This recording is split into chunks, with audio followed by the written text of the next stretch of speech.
Jason Chaffetz in studio. Before we get to Jason, let's get to the big three. Number 3. My personal opinion is that Harvard kind of deserves everything that's happened, everything that's coming to it. But I think Harvard is faced with a choice, and it seems like they're making the wrong choice. No kidding. To double down on these crazy ideas. The Harvard havoc, the Ivy institution taking on Trump. Why anyone choosing to fight Trump will lose, especially when you have a lot to hide. Number 2. I have a very good relationship with President Xi, and I think it's going to continue. And I would say they have reached out a number of times. Really? Okay. Intensity grows on the tariff war with China. Our allies and nemesis are coming together. But what about the deals, Mr. President? Cut some deals. Number 1. It's kind of a disturbing pattern. This Democratic Party, they have all these iconic people they want to die on the altar of their freedom. They fixate on these people, and they don't care about the victim.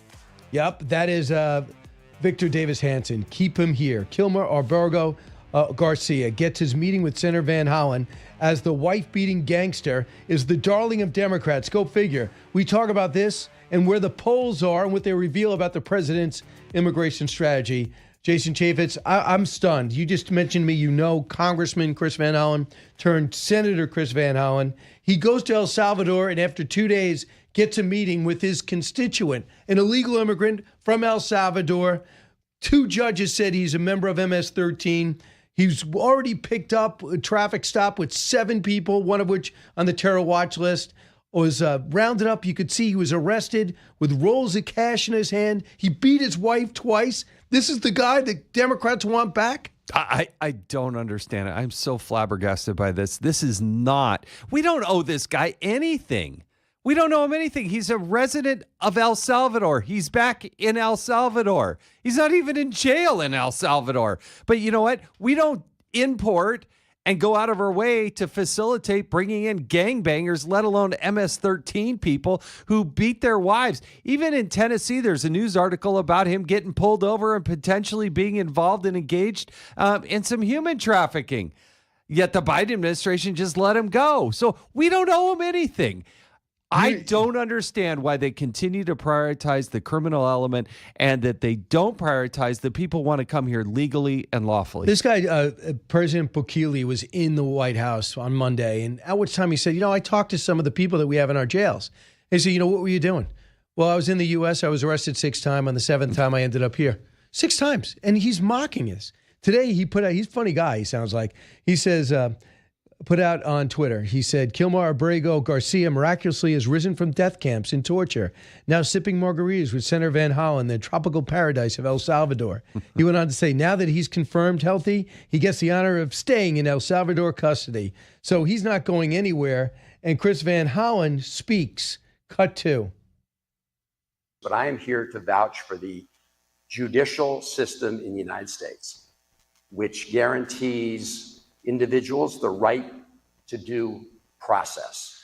And that is the difference between being illegally detained and abducted, like Kilmer-Arbergo Garcia.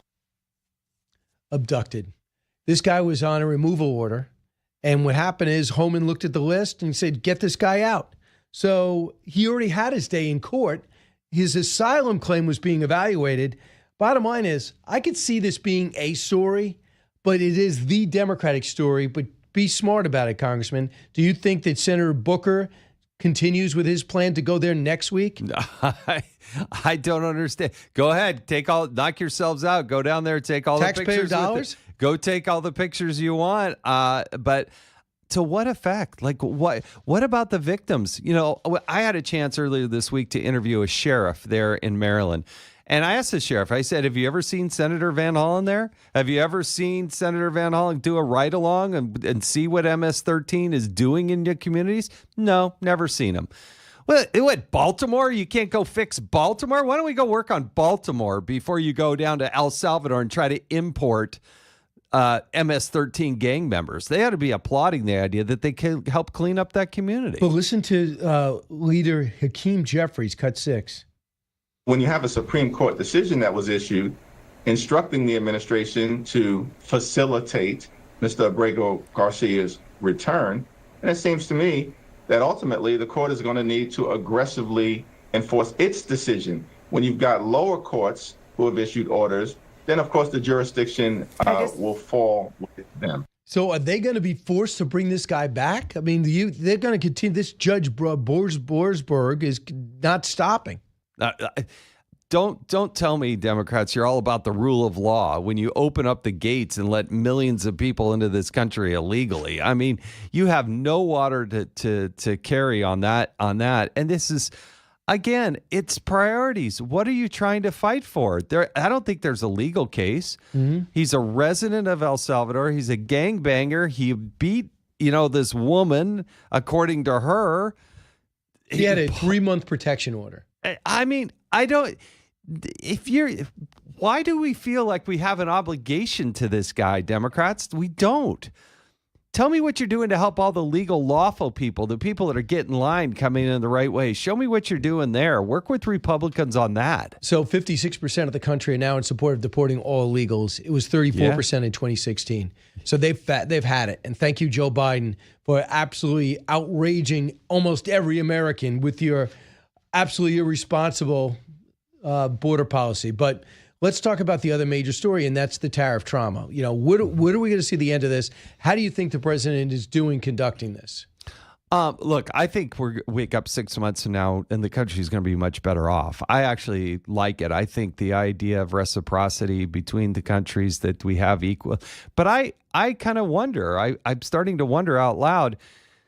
If you take tariffs down to zero, I don't know that necessarily meets the goal that the president is seeking, which is to have some revenue from these tariffs.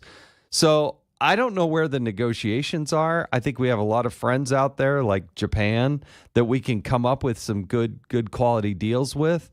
Mm-hmm. I think the market is certainly seeking that, but the president knows how to negotiate. I give him that. I wouldn't want to be on the other side of the negotiation from President Trump. Well, some are outraged by it, including Thomas Friedman. You have another David Brooks of the New York Times calling for a nationwide protest, conservative. You listen to Thomas Friedman, cut 18. Day 2 has to be a strategy for what you do the morning after here. How do you then build the industrial base that you want to take advantage of the time you're buying with your tariffs?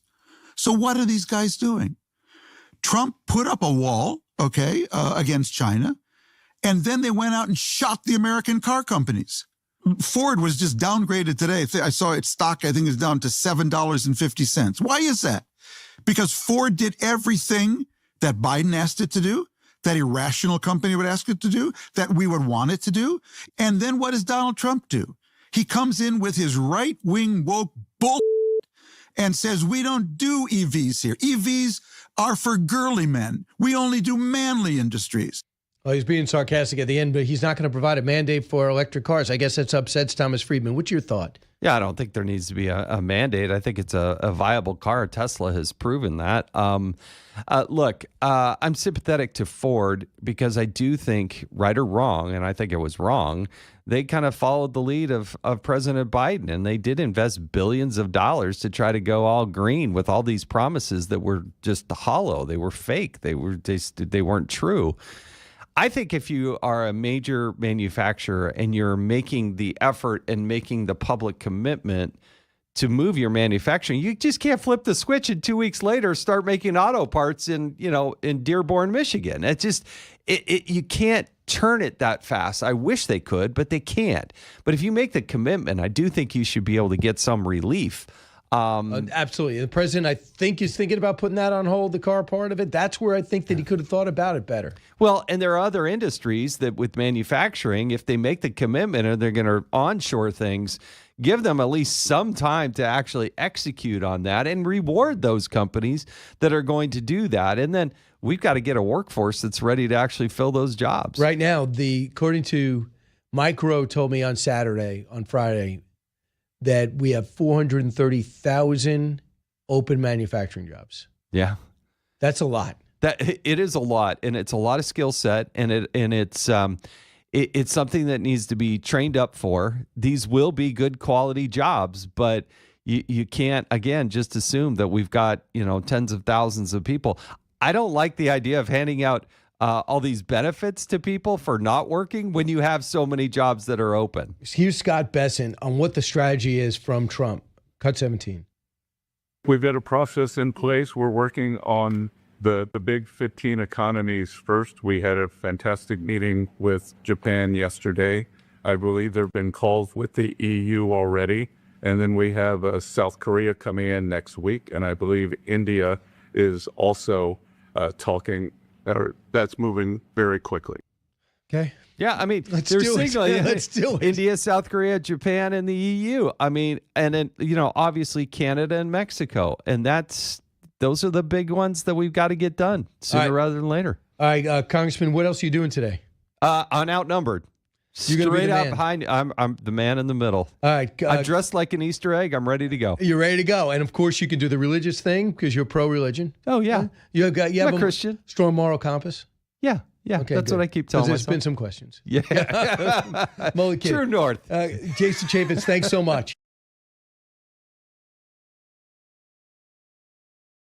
Meanwhile, a lot of focus is going to be this weekend on the meetings in Rome between the U.S. and Iran. Why? Because 2 days ago, plans leaked out that it turns out was presented by Netanyahu to President Trump about what an attack on Iran would look like to dismantle their nuclear weapons and destroy them once and for all, and the cooperation that was needed on our side, including delivering 30,000-pound bombs, who right now Israel doesn't have, as well as knocking down the assumed retaliation. It turns out President Trump waved that off. He didn't openly deny that. Tulsi Gabbard, among the skeptics on the plan. Well, in support, it seems, Mike Waltz, and I imagine Marco Rubio. What's the truth, and how does it look from Israel? Let's go out to Trey Yingst, Fox News chief foreign correspondent and author of Black Saturday. Great to see you, Trey. So much has changed since we talked. Number one, it looks like the gloves are off in Gaza. They're not only clearing land, they're holding land. And that's not how they were doing it in the first year of this war, right? Yeah, absolutely. Thanks for having me, Brian. It's been around 560 days since the October 7th massacre, and the Israelis have not been able to get a ceasefire deal together with Hamas for a third round that could see some of the remaining 59 hostages freed from Hamas captivity. So as a result, they are now holding territory inside Gaza. Israel now controls more than 30% of Gaza. They're still pushing forward with this offensive. And we learned just 2 days ago that Hamas has rejected the latest Egyptian proposal for a ceasefire. And this means many more months of war are ahead. And it means the hostages have to try to survive in those tunnels a little bit longer. What's the sense inside the country about the offensive as opposed to the additional talks? Is there people behind the prime minister? There's a lot of division right now in Israel about what to do and how to move forward in this conflict. There are some family members of the hostages still being held by Hamas that are saying, look, do whatever you have to do to get a deal and end this war. Bring the hostages home, whatever the cost is. But then you have supporters of the prime minister who say the offensive should continue, that Hamas must be completely destroyed, and that the hostages are one piece of a larger puzzle. And so there's a big divide right now in Israeli society. And it has led to even some army reservists, people who served in this war, coming out signing letters and petitions calling on the prime minister to end the conflict. But the reality is at the negotiating table, there are very few options right now. And both the Qataris and the Egyptians have been unsuccessful in getting together a new agreement to at least pause the fighting. What does Hamas want? Do they understand by the day they're getting less and less options? Hamas wants to stay in control of Gaza, which to outside objective observers seems like a reality that will never exist, given the fact that they launched the October 7th massacre, killing 1,200 people on the morning of October 7th. The question is how long they will hold this position and if this military pressure will actually change their calculation. At this point, it's not changing their calculation. And it's not just the military pressure, it's also humanitarian aid. Since early March, the Israelis have not allowed humanitarian aid into Gaza in an effort to pressure Hamas. But the Palestinian civilians who are there, around 2 million of them, are the ones paying the highest price. And it's part of the reason that we've seen demonstrations over the past several weeks against Hamas inside Gaza all along the Strip, because they're saying, look, we can't live like this anymore. The war needs to end for everyone. Meanwhile, the big story is Iran. It is the problem. They are maybe a week away from a nuclear weapon if they choose to make one, and maybe a month away from 7 or 8. So in the past, Israel has not let that happen. In Iraq and Syria, they've just taken things upon themselves. They evidently presented a plan to Trump, and he didn't take it. He said, I want more talks. How's that resonating inside Tel Aviv? Yeah, there was this plan that was reportedly presented by the Israelis to the Americans, the new administration. And according to the New York Times, President Trump knocked it down and said, look, we want to try a diplomatic solution first. Now, the president didn't describe it exactly as it was reported in the New York Times, but he said his first option is diplomacy. And at this point, the Iranians seem open to the possibility of an agreement. And in terms of the American interests in the region, the president doesn't want to drag the United States back into war in the Middle East. And it's part of the reason that he is sending his top negotiators, including his Middle East envoy, Steve Witkoff, to the region to try and get a deal. As for the location of the talks, last week they took place in Oman. There were some reports that they were going to take place in Rome. The Iranians say this weekend it would actually be back in Oman. But the bottom line here, regardless of the location, is that Iran is showing at least initial goodwill in coming to the negotiating table. And from President Trump's perspective, this is a positive sign, because if Israel does strike Iranian nuclear facilities, they couldn't do it alone. They would need the support of the United States. And that would not just mean American bombs and weapons, but it would also mean American air defense that's already deployed in parts of the Middle East, including in Israel, to shoot down any sort of retaliation. But it risks unraveling further. And that is really what we're looking at here, a possible escalation to what we've already seen happen over the past 19 months across the Middle East. The hope here for the administration is that democracy prevails and diplomacy prevails. So Trey Yingst, our guest, you can watch him on Zoom right now, BrianKilmeadShow.com. You can see him on the website. Just click on the headsets or click on watch. So Benjamin Netanyahu is quoted in the story of saying, the only acceptable deal would be if the signers, meaning the U.S., are allowed to blow up the facilities, dismantle all the nuclear equipment with American supervision, because you can't even have the remnants of or the ability to enrich uranium, because we could see how quick that enriching for energy could turn into a weapon. My fear is that Trump's not going to follow through with what he said before, no nuclear weapon at all. They got to have it down to zero, or I know the Israelis are going to look at that threat as too real, and this window of vulnerability can only be open so long. What's interesting is when you look at the Iranian nuclear program, back in the JCPOA agreement that President Trump pulled out of during his first term in 2018, Iran was able to enrich uranium up to 3.67%, far from weapons-grade material at about 90%.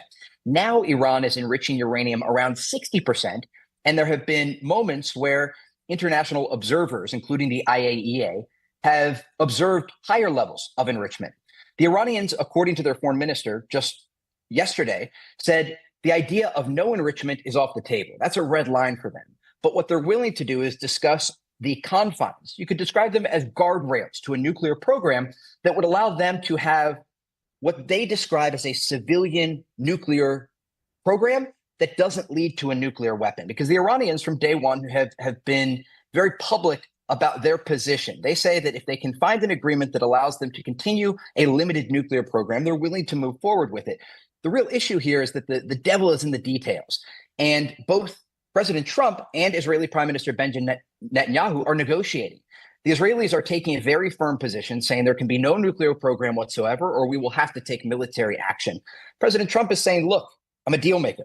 Let me come to the table with my team and see if we can find a solution here that isn't going to lead to a broader conflict in the Middle East. And it's a delicate balance beam to walk, because this is a regime that has been very clear about their intentions. Just last year, we saw they launched 2 different ballistic missile attacks at Israel.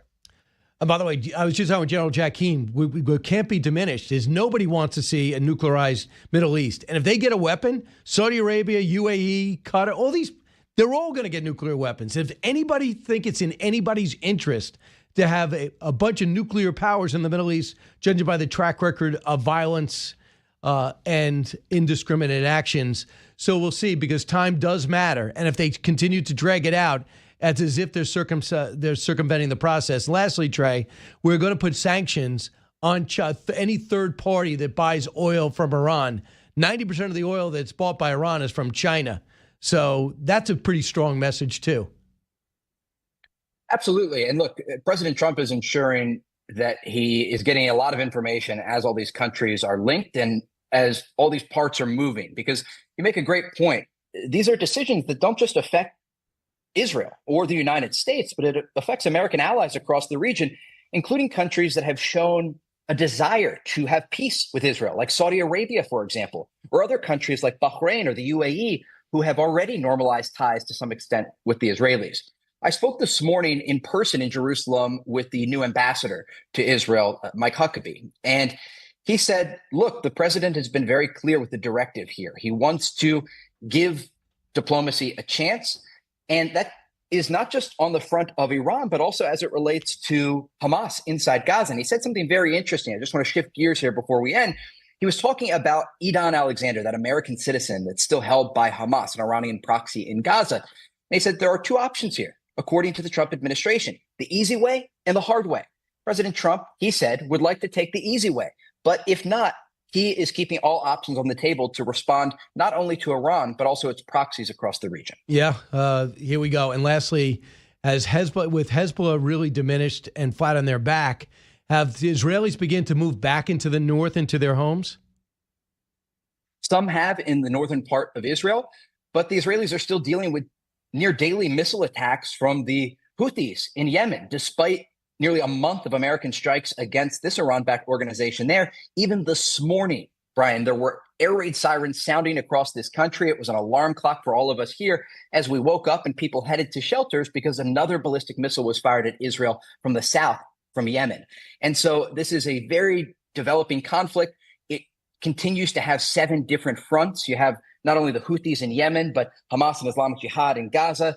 There are still Hezbollah remnants in southern Lebanon. You have these Iran-backed Iraqi and Syrian Shia militias, and then Iran itself. And so this is a very dynamic conflict, and it's part of the reason that that relationship between the United States and Israel is so close. And we can expect a lot of conversations behind the scenes and also movement of weapons, because this is something we have been observing very closely. The Americans are moving lots of weapons to the Middle East, to Israel. They're flying in cargo planes because they want to prepare for any possibility. If diplomatic efforts fail, the Trump administration wants to ensure that they're able to support their key Middle East ally, Israel, in the possibility that a broader conflict unfolds. And how much intelligence is given to the Houthis by the Russians in terms of locations of ships, and the Chinese too, correct? The Chinese ships can get through, but it turns out we're having problems, or everybody else is having problems, right?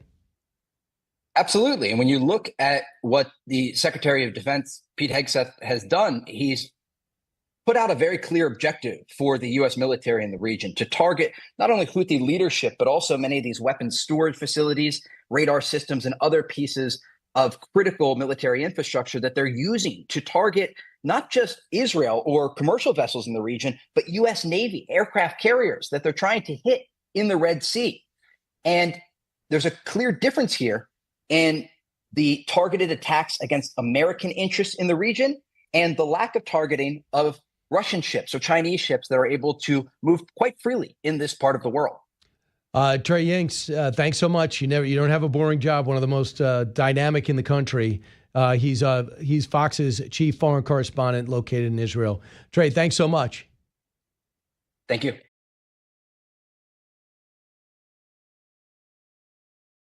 When you have a Supreme Court decision that was issued instructing the administration to facilitate Mr. Abrego Garcia's return, and it seems to me that ultimately the court is going to need to aggressively enforce its decision. When you've got lower courts who have issued orders, then of course the jurisdiction will fall with them. So that's Akeem Jeffries, who just flabbergasted that we sent these people over to El Salvador. One in particular kind of stands out. I think you might have heard his name. He's he's probably the most well-known illegal immigrant ever, Kilmeade Abrego Garcia, who told ICE, by the way, yesterday, when he was picked up a couple of weeks ago and sent over to El Salvador, he was not afraid to go back to Central America. That was right before his deportation to a mega prison. That's where Senator Van Hollen was, meeting with him and express his feeling towards his wife. Now that they're separated, that he loves her. With me right now is Batya Ungar-Sargon, journalist and author of Second Class, How the Elites Betrayed America's Working Men and Women. Batya, welcome back. Your thoughts about the flabbergasted Democrats upset that this guy has not been brought back. Thank you so much for having me, Brian. I cannot believe they're literally going with Je suis Kilmeade, right? Like, they are literally out here white knighting for a wife beater, a human trafficker. This guy is the scum of the earth, a guy who had insignia of MS-13, which is they had the eyes, the ears, and the mouth of the presidents crossed out.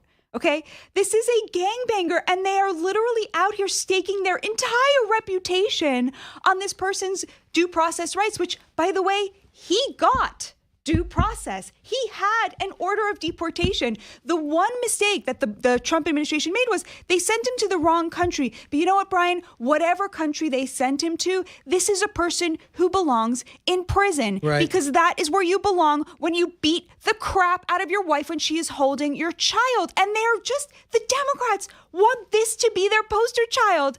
I just cannot get over it. And just one more thing, Brian. I'm starting to think that the Trump administration is picking these cases and then intentionally withholding crucial information about them to see how far the Democrats will go before it all comes out who they are. I think they did that with Kilmeade. I think they did that with Mahmoud Khalil, where it turns out he was part of UNRWA, an organization that the Biden administration determined was so tightly connected to Hamas that they defunded them, right? So I think Trump is just doing an amazing job making an absolute mockery of the Democrats. Right. I mean, would it have been simpler to give this, put him to another country? Perhaps. But to think that this guy would, upon further review, not come out worse. So do you think that Cory Booker goes next week? Evidently, he's putting together a team to go to visit this guy next week. I mean, really hope he does, Brian. Think about this.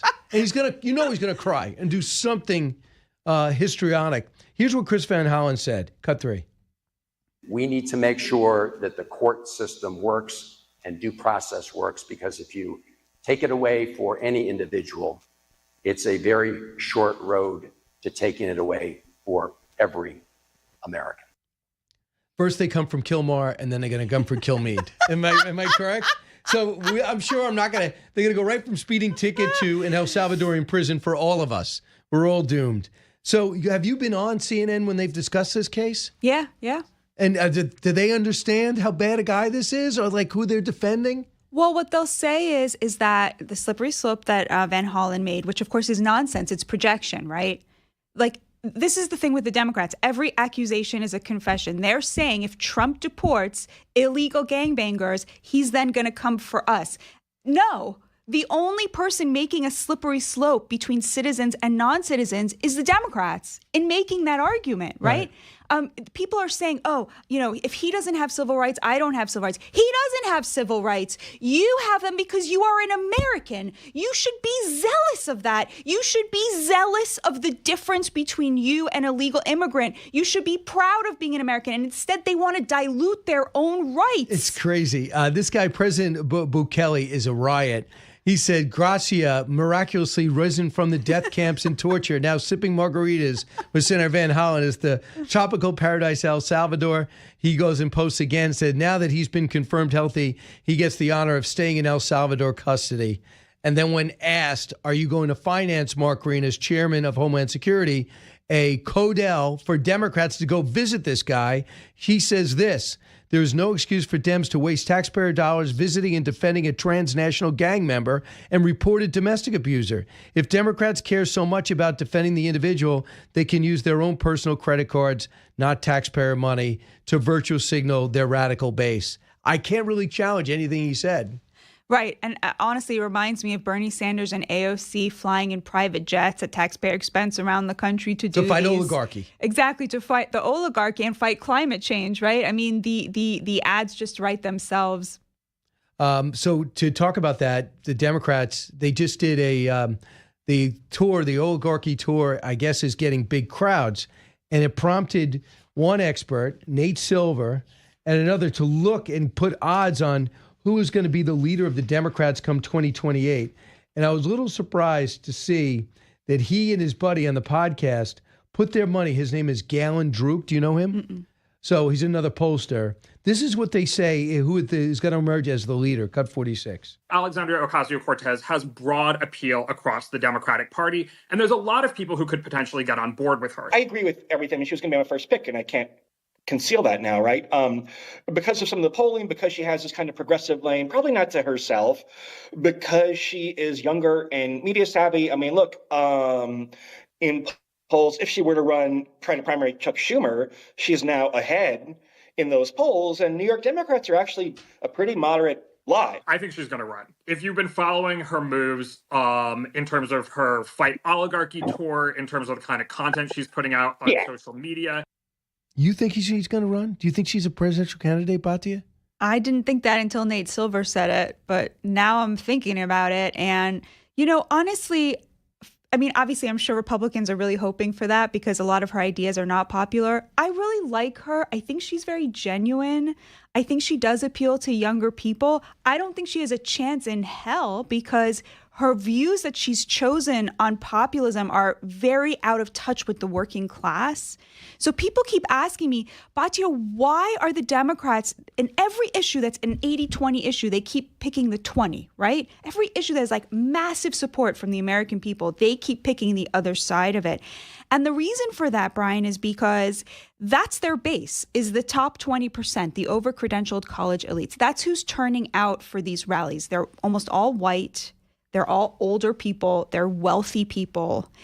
That is who the Democrats' base is. And those people really like AOC because they think she's what young people like. But actually what young people like is Donald Trump, right? There's this very interesting moment happening where the Republicans through Trump have become a lot cooler and the Democrats are a little bit more cringe. On policy specifically, I think she's great on healthcare, which is something the Republicans really need to take a look at. She really does speak to where a lot of people's frustration is on that, but on immigration, on the economy, on foreign policy, social issues, the trans issue. She's got nothing else except for a lot of real humanity and charisma. So I would love for her to run. I think that would be a great conversation for us to have as a nation. Well, you know what? I would like to see Democrats really run against each other. They don't have real primaries. They selected Biden because Bernie Sanders looked like he was going to win. They selected Hillary Clinton because it looks like Bernie Sanders was going to win. The last real fight they had was Obama, Hillary, John Edwards. Right. And you actually just let them fight it out. Plus, you have to find out where the weakness is in their agendas and in them as candidates.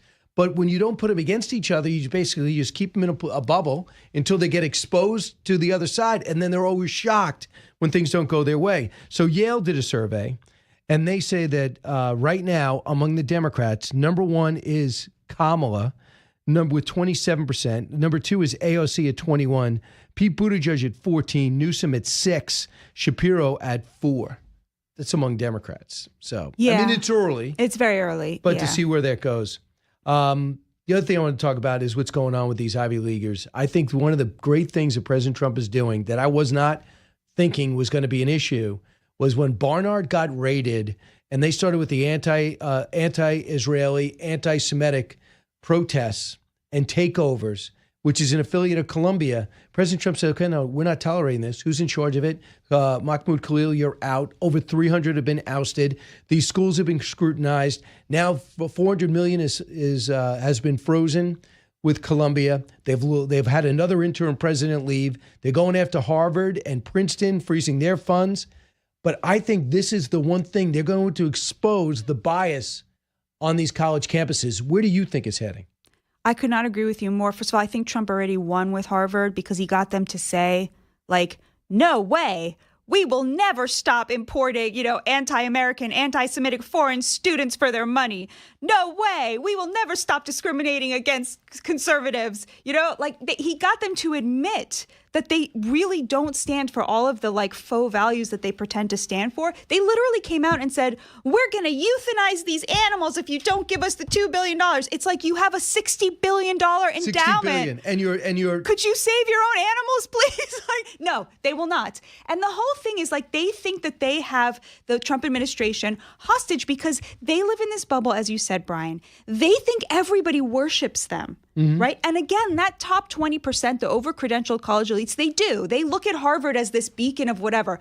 The other 80% of Americans look at Harvard as this stuck-up elitist institution that has contempt for them, that hates America, hates the Jewish people, hates Western values, and literally undermines them by inculcating in the next generation all of the worst ideology. The American people could care less if Harvard exists or not.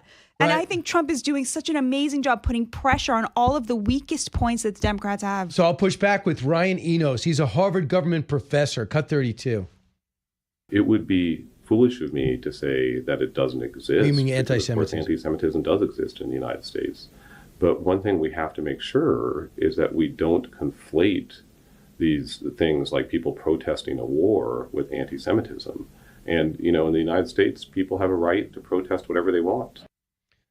So he feels nothing was out of control. He went on to say this about the taxpayer money. Cut 33. Ultimately, this isn't a question about funding, and this is a question about the freedom of institutions and free speech in the United States. And so, we could put aside that dollar amount, and I would ultimately be fine with that as long as Harvard remains a place that is free, like all institutions should be in the United States, to decide what they can do for themselves. So should they do what Hillsdale did? Just not take any money? What the University of Austin's doing in Texas now? Just not take any money?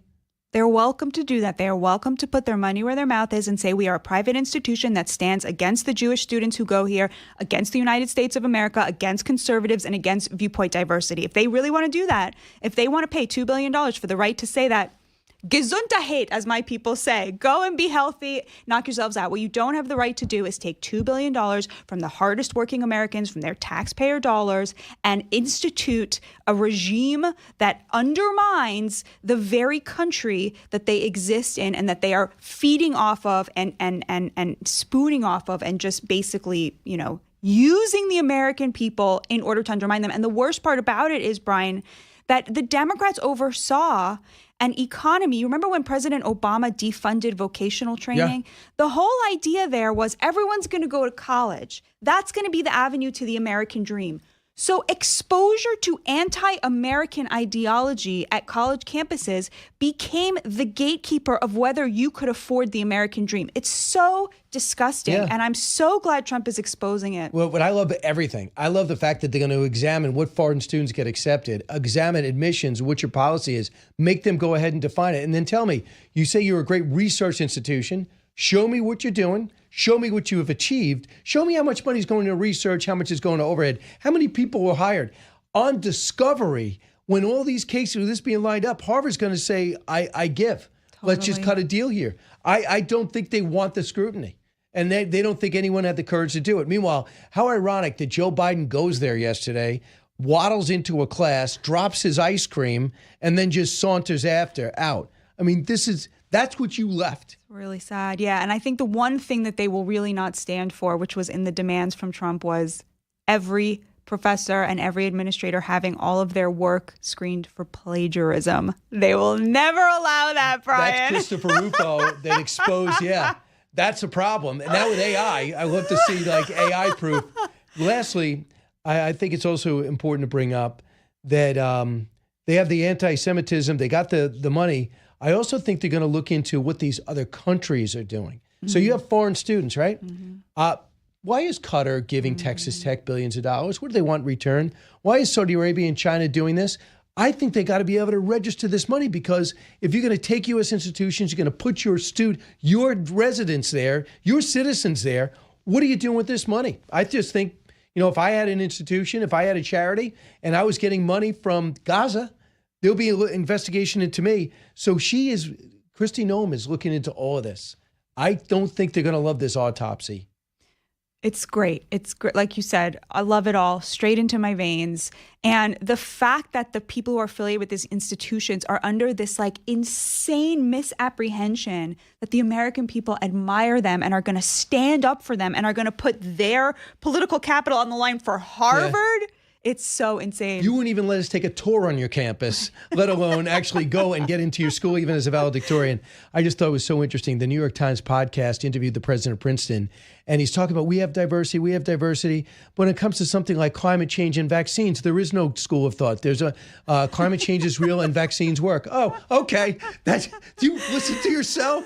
Batya, thanks so much. I will see you on One Nation Sunday at 10 o'clock, all right? I sure will. Back in a God bless moment. you.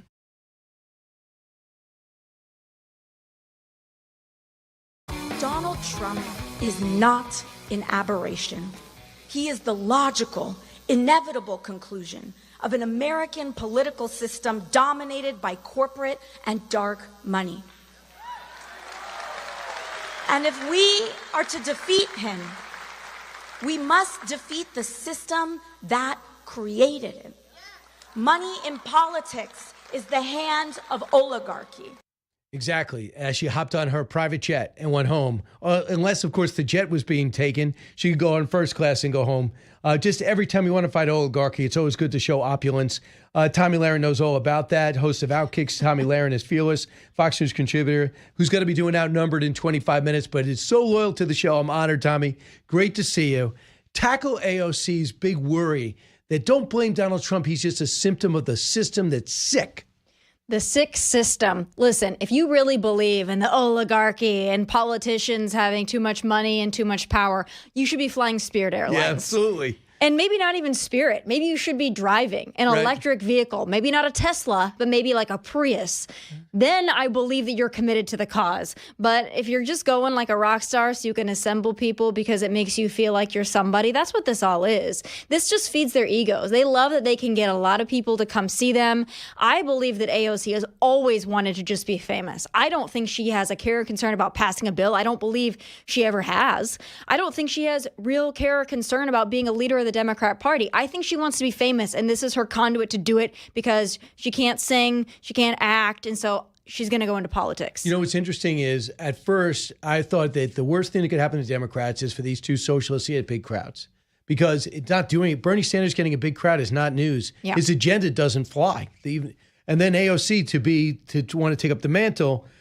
I said to myself, that's probably great for news for Republicans. I think the worst news for Republicans would be to have a candidate like Bill Maher or John Fetterman without his limitations, to go, you know what, I'm going to work with Trump when I can. What Whitmer said a couple of weeks ago, I'll work with him when I can. And, you know, before she covered her face and said, I'm embarrassed to be here. And when I can, I'm going to separate. I think that would be the scariest thing for Republicans. But Nate Silver and others are saying that she is going to emerge as the star on the left. Do you think so? No. I think that she's going to get crowds for them, but she doesn't have a legislative history. I guess you could say the Green New Deal was her brainchild. First week, yeah. She wrote on a napkin as a bartender. But she's never done anything impressive. And Bernie's been warning about the oligarchy since before I was born. So the oligarchy that you're warning about still hasn't come to fruition. At some point, you know, you're crying wolf, you're crying Bigfoot here. But I think you're right. And I think that Democrat is going to emerge. I think that Democrat is waiting in the wings right now for the dust to settle. They're not going to come out too soon. They're not going to try to make a name for themselves now. They're going to wait until we get closer to midterms, maybe even closer to 2028. They're waiting back for all the crazies to dissipate. And it's not Gavin Newsom, the pick me, here's my podcast. It's not AOC. It's not Bernie Sanders. I don't think it's even Whitmore. I don't think it's any of them. I think it's probably going to be more of a Westmore, a Shapiro, maybe a Bashir from Kentucky. All these other jokers right now are just trying to get attention and fame. Every time I bring up Governor Bashir and I say, well, he's a moderate, I get ripped because or people just say, Brian, just look at what he's done. He is not a moderate. Don't believe it. And then you see Bill Maher come out essentially say, with Governor Shapiro, he couldn't get him off his talking points on Bill Maher's show. So if this guy is still pumping out the talking points 2 years before he's running, I'm wondering where, tragedy would happen with his family. I'm wondering where the natural politician is, and people point to Wes Moore, but he's driving the Maryland economy into the ditch.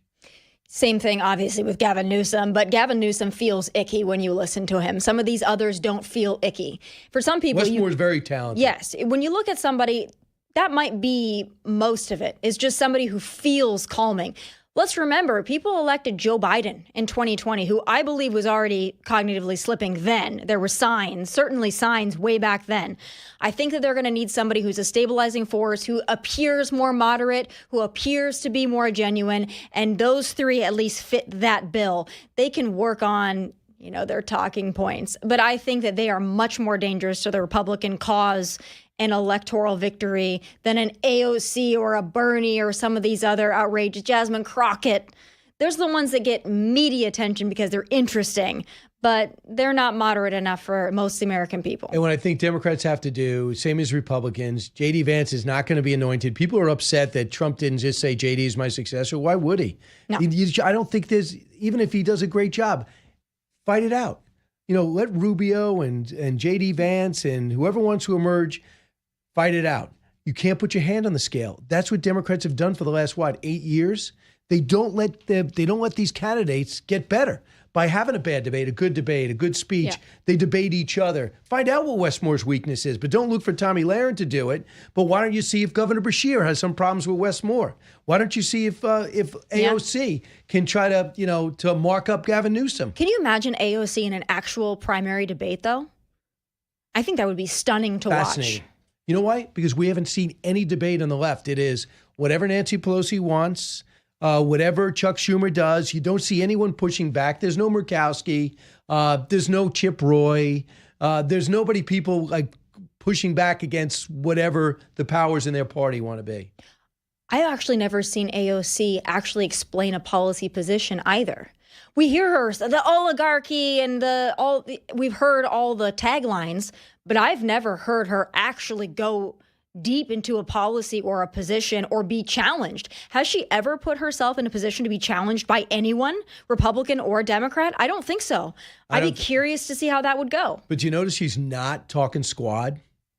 She's not, because she wants to distance herself a little from the extreme She's left. the Beyonce of the Destiny's Child, let's be honest. Yes. She's still the squad, but she just wants to be the more famous member of the squad. And some of them also lost their seats, so I don't know if she really wants to tie herself to them. But she wants to be the Beyonce. She wants to be famous. That's what this is about for me. It's all about fame. I really don't think that she's a serious person, and she wants this because she wants to be a thought leader. I think she wants to be famous. All right, so let's talk about what you're going to be talking about on Outnumbered, and I imagine it's going to be the lead. I was stunned to see Chris Van Hollen. Last night it came across that he got his meeting, and he sits down with Ungar-Sargon, at which time he wants to transmit to his wife, who he beat, that he loves her.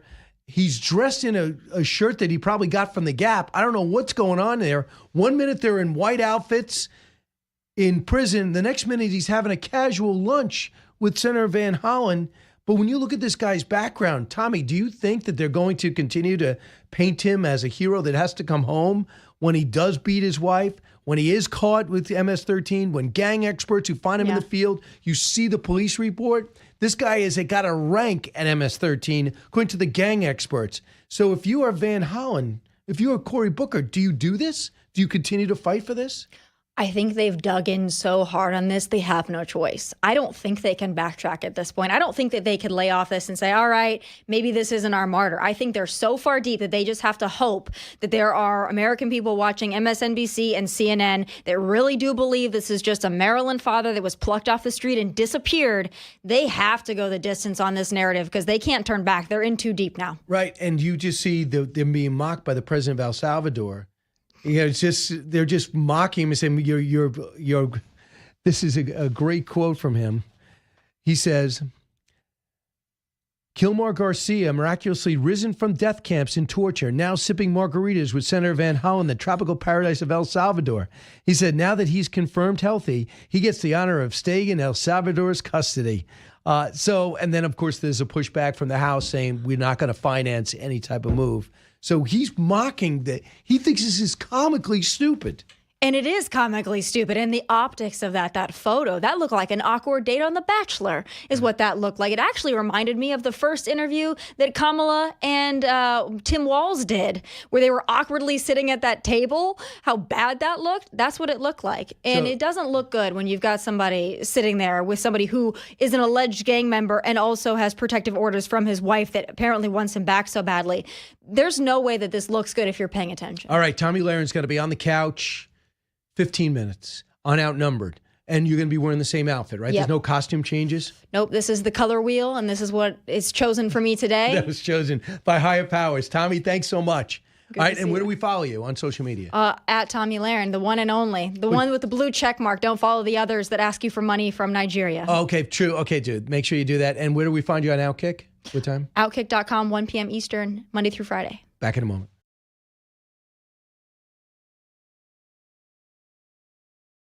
Hey, with me in studio is Ricky Cobb, host of the Ricky Cobb Show, right on OutKick.com. You can go see him, you can see him at 11 o'clock. You could also follow him at Super 70s Sports. Ricky, welcome. Brian, pleasure to be here. And also you get on Fox Nation, right? You can also get the stream on Fox Nation. Absolutely. First off, your thoughts. The next week's going to be a big week. Football fans get a chance to look at the draft. What's your focus?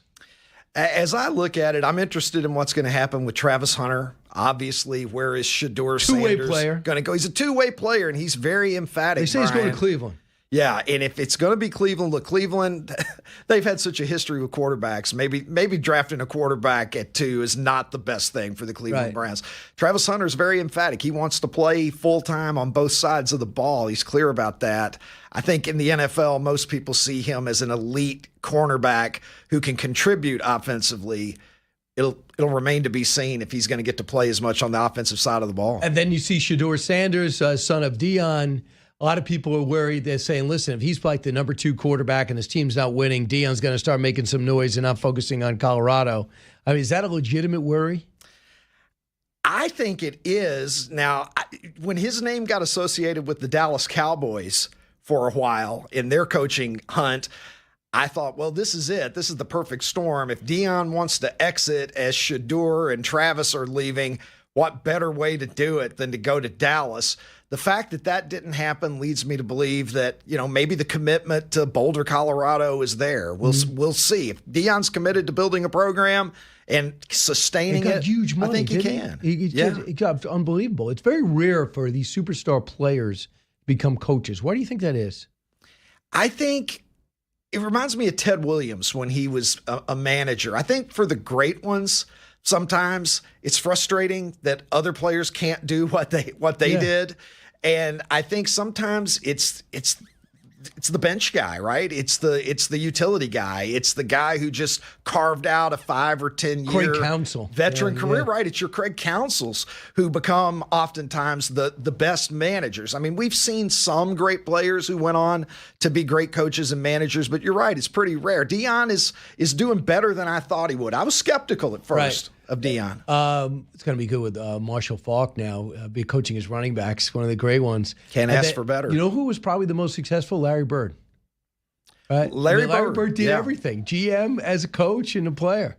Yeah, Indiana. Larry Bird is one of those guys that sort of broke the mold and was able to be successful in every facet. So, Ricky, I want you to hear this exchange at Atlanta Braves game with the sideline reporter, I guess in-stadium reporter. Tell me what you think, how Ricky Cobb would handle this. We're having a lot of fun up here up the Corona rooftop. Who do we got here? What's your name? My name's Lauren. Lawrence, all right. And I'm Kayla. Kayla, and you guys hang out at the rooftop lounge often?